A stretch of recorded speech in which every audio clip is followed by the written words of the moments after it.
Hey everybody, welcome back to Sneaks and Geeks. Today we're going to talk about blades. Not that blade. Oh. Oops. Actually, talking about these blades. I think they might call them wings though. I like blades better. Because, anyway, XFX was nice enough to put 3D print files on their website for their Quicksilver 9070 graphics cards. Only the Quicksilver though. Link in the description below. And we're going to do a little before and after because the Emperor wanted a fancy GPU. I know. He's your boss, not mine.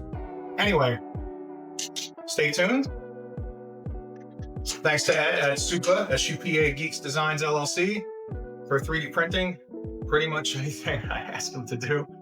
And yeah. I'll leave a link to his site. He does amazing work. And also thanks to Dubby Energy Drink for sponsoring the video. 10% off. I'll put everything in the description below. I'll also put the magnet size, very important, in the descriptions below as well. So stay tuned, and we'll be back.